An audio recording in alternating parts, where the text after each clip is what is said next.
Electrify America slaps frequent EV chargers with 15% price hike. This is funny. I was just talking about Electrify America, actually Electrify Canada, but it's a very similar thing, with people who were asking about cold weather charging. And also my adapter just shipped. Okay. I'll do an unboxing CCS on I'll do an unboxing on this show of my new, it is a bulbous adapter. Like that thing is a honker. But it just shipped.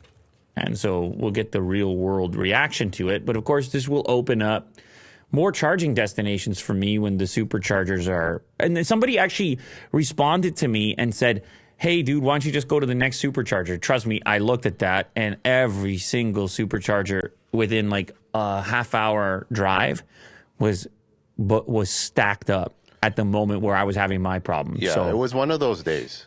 It was one of those days. It was cold, days. and then everyone uses the charger.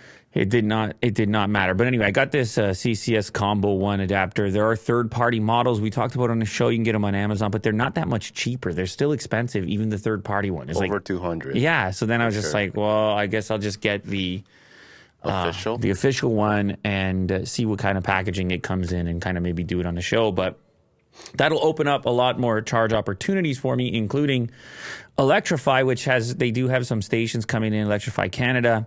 And then also, and they're installing mostly, I believe, at Canadian Tire locations, which is an interesting partnership here.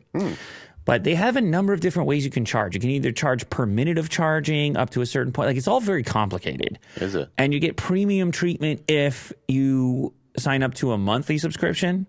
Then you get a lower rate, but obviously you have to be using it enough to justify the monthly subscription. It's all very interesting. So there's a Company Pass Plus frequent charge program, and the rates are going to increase to 36 cents per kilowatt, and non-members will go to 48 cents per kilowatt. So you got to do the math if you're using it frequently enough to justify. Both of these rates are increasing by 0.05 kilowatt, but Pass Plus members obviously also have the $4 monthly fee, which then goes unchanged. Price per minute rates are also going up. Customers billed at 0.15 per minute for charging it up to 90 kilowatts, 0.003 increase, and 0.29 per minute up to 350 kilowatts.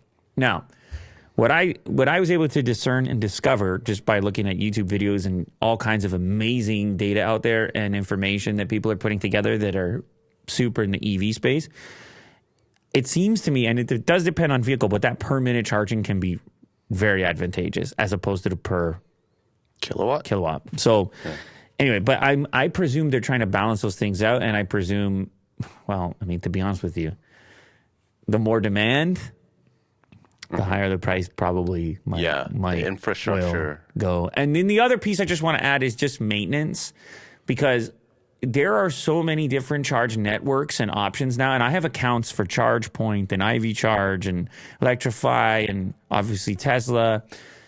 And there seems to be a wide discrepancy in how quickly a busted charger gets fixed. And so that's just one other, I don't know, it's not a complaint. It's just, I think it's critical in becoming the dominant charge station, subscription, whatever, is reliability. Like, what am I going to encounter when I get there? For me, at least. Gotcha. Lou, we need to give Will a break from multitasking and bring Mo Money back to the hot seat. Also, there should be 2+ hours. Okay. Shout out user Greg. Appreciate the super chat. By the way, it's not even multitasking him at this point. This is just single tasking. It's all natural to me. Yeah, it's like playing a video game. Like, the left hand is just, you're moving around. That's what I see it as. And then Overwatch. That's right. But it's way easier. Yeah. It's Overwatch on easy mode.